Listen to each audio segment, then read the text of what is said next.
Hi. As you can see, it's clearly, it's snowing like all fuck. I can't believe it's an actual blizzard.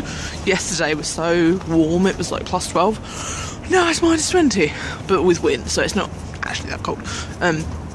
But look how deep it is. Can you see how deep it is? Really fucking snowy. So I'm probably damaging my phone because there's snow on my face, so there must be snow on the camera. Yeah, today's video is going to be a little bit different because I am dedicating it to Endometriosis Awareness Month, which is March, which is now. And today is the 12th of March, and it is my city, my Toronto. It is Toronto's day of action. They're having, I think they're having it now. They're having a march down at the City Hall. The problem is, in this freaking weather, oh guys, I'm so, if any of you watch this, big thumbs up to you if you made it to the march or the lighting of the CN Tower tonight, because I just can't believe this weather happened on this day. I'm just going to cross the road and get under some cover because I'm a little bit scared, because this is what the road looks like. Not very Jess friendly. My feet are under there somewhere. Jesus. I am really, really, really happy to say that they are lighting the CN Tower yellow tonight. They have lights that they can change colour according to different celebratory days, like St Patrick's Day, it will be green. So the colour of the Endometriosis Awareness Month is yellow. Or the colour of endometriosis promotion sort of thing, not promotion, awareness, all year round, is yellow. So they are lighting it up yellow tonight, and that is just freaking amazing that the city has done this for us. I'm so proud to say that I live here today. And yeah, the bullshit thing is, I am too freaking anxious to go. There's a load of people coming down, from the Toronto area and the surrounding Ontario, the close bits near Toronto. They're coming down to see it being lit. They're all meeting up as a group, and obviously, I've met them all basically on Twitter, and we're I feel quite close to them even though we don't know each other in person, and we support each other, through the bad times, through the surgery, through everything. I've forgotten if I've already said that I suffer with endometriosis. Have I? I know I don't think I've mentioned it in other videos, but I do, and I had surgery for it last year. Oh my god, what's that noise? Ah! Oh good god, I was standing on top of some sort of heating grate and I didn't know. And it just turned on to scare the crap out of me. Yes, I am very rambly and not getting my point across very well, but I'm sure you're used to that by now if you've watched any of my other videos. My point is, I'm pissed off that I'm just too damn anxious and nervous to go and meet these people in real life. And I'm really annoyed because I can't go and support a cause that I believe in so massively, and I know I support it online and I retweet, everything, and I put pictures up, and I'll do everything I can online to support this cause, but in person I've got to switch hands because it is really cold. And now I know the sound's gone weird now.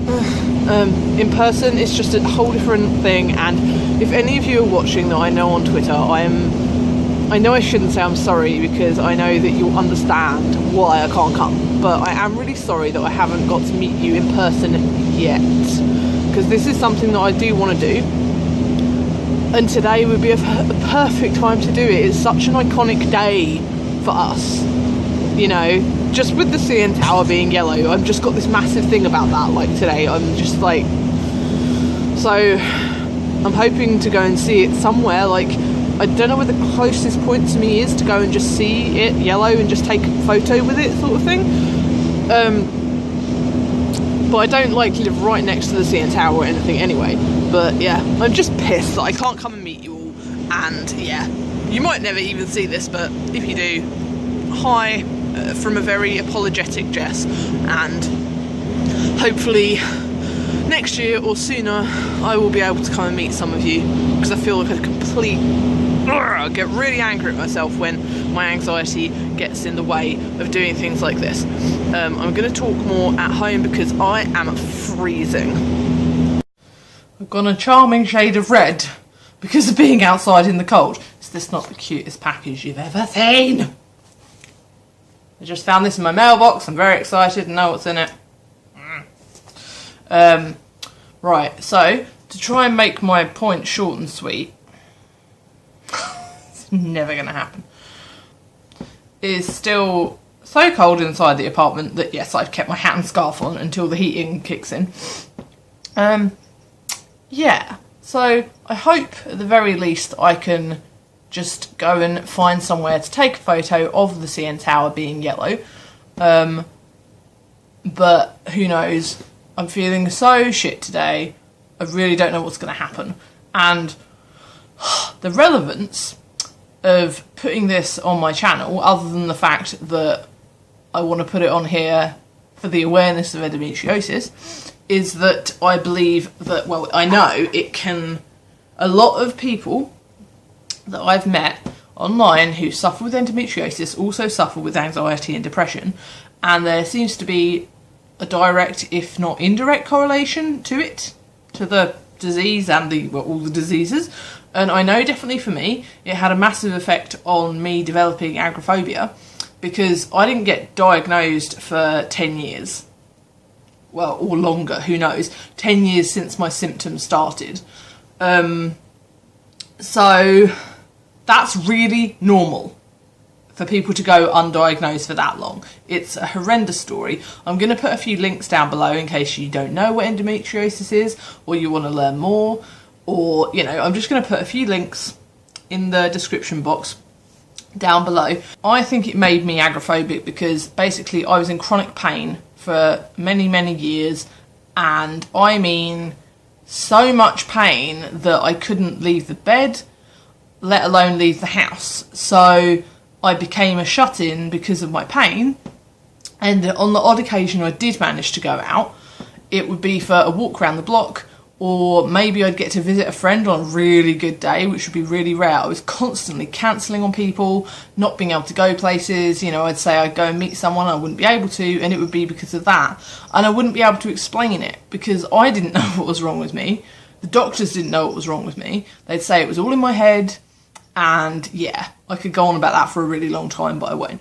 Basically, nothing helped the pain. No painkillers helped the pain, no food changes helped the pain, nothing helped the pain, and that's because they were trying to treat me for the wrong thing. So, as you can imagine, once you get used to being a shut-in and staying indoors all the time, you know, if you already suffer with depression anyway, as I have done since, I mean, I've suffered with it since childhood, it's going to make that worse, you know, staying indoors, not being able to take part in activities, not being able to see your friends, being very inactive indeed, because you just can't move. You literally attach yourself to a heating pad and stay there. Well, in my case anyway, and I know in a lot of other people's cases, the pain makes it incredibly difficult to move, do any kind of activity or exercise. Whoa! It's a horrendous disease, and we need to find a cure, and unfortunately we are not getting the funds to do that. There are a lot of great organisations trying to push, you know, for funding and research and all this kind of stuff. Unfortunately, endometriosis is a recurring condition. Just because you have it removed by surgery doesn't mean it's gone. It's going to grow back. I'm not sure if there's like a small percentage of people where it won't grow back if you have certain things removed, but what I have learned along my journey is that yes, it does grow back, and you end up facing a life of surgeries every couple of years if you're lucky, or more frequently if you're not. So lucky is not the right word at all, because it's all horrendous. It's very painful. It's horrible. It took me months to recover from my surgery last year. And with the anxiety side of things, I'm not sure how it makes people develop anxiety, but I'm assuming it's something to do with hormones being messed up by the endometriosis. That is how it is relevant to this channel. It's a fucking shit disease. It's very hard to diagnose. You can only diagnose it by having laparoscopic surgery. Doctors don't even seem to consider that you have endometriosis even when you have all the symptoms. It's crazy how many years I spent going to the doctor with classic endometriosis symptoms, like the whole group of them, and them treating it as something completely different. I will never understand why I was put in that position of pain. So I've lost so many years of my life.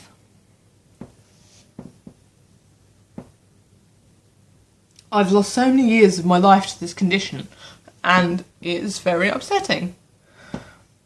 I try and put on a brave face about it, and I don't tend to show that I'm emotional about it a lot, because I have my pain under control since the surgery, for now. But it's horrible when you look back and realise how much you've missed out on because of endometriosis, because of the pain, because of being misdiagnosed, because of being treated for the wrong thing, and worrying that if those treatments that you've had have damaged your body and you didn't even need them. And basically thinking, you know, you've lost 10 years of your life to pain. I know endometriosis is one of many, many conditions that does this to people, and I don't want to sound like I'm feeling sorry for myself, but it really upsets me just to think of all the stuff I've missed out on. So that's why I get upset, that's why I cry, that's why I'm not going to cut it out of this video, because I'm trying to just make a little honest video about the effect it has on me, and that's that really. And you know, if I can do anything to raise awareness for Endometriosis Awareness Month, I'm going to do it. And if that means making a video rather than being somewhere physically and going and being at the CN Tower or being at the march, then this is what I'm going to do, and here it is. So I think I'm going to leave it there because I really can't remember what I've said, so I might just start repeating myself. Massive amounts of love and internet hugs to anyone who is suffering, and I really hope that together we can push for more support and awareness, and, you know, even if it takes years, we have to push for a cure, and we have to hope for a cure. And on that note, I will go and say goodbye, and yeah, thank you so much for watching, especially if you made it to the end. I appreciate it so much, and please please feel free to share this video to raise awareness for Endometriosis Awareness Month 2014. Thank you so much.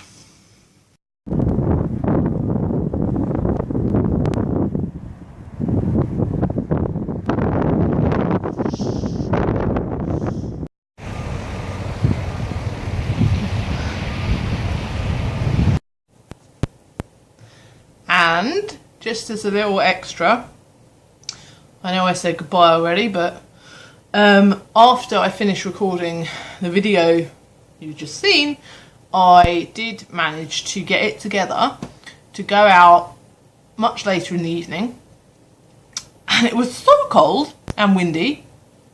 I mean, I can't even describe it. It was, I think with wind chill, it was -25 or -30. It was crazy. So I actually managed to get my other half to go with me down to one of my favourite areas near the waterfront, where you can see the CN Tower from, because I just felt like it was really important that even if I couldn't go and meet the other people taking part in the meetup, that I could go and get a photograph of the tower being yellow for myself, and for, like, to post on Twitter to have the awareness, you know, thing. I hope you know what I'm trying to say. So I went down there and I got a few photos, which I will put in here.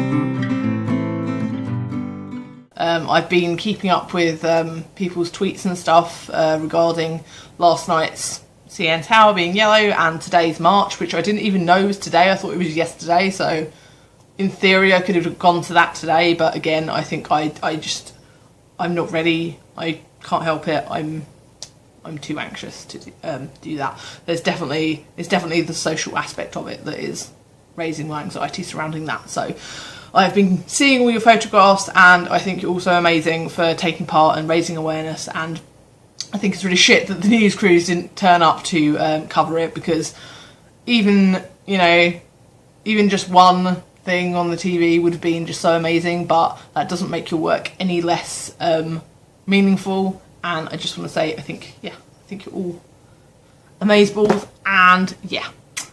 So I did what I could, and I'm not going to put myself down for not being able to attend the meetups. And I'm just really glad that I did go and get a photo of the tower, because I'm going to remember that forever, and I'm going to remember that I pushed myself to go out and do that. And yeah, even though it wasn't exactly what I wanted to do, it was something, which is always better than nothing. So I'm just going to leave it on that note, because I've already said goodbye and thank you and all that stuff. So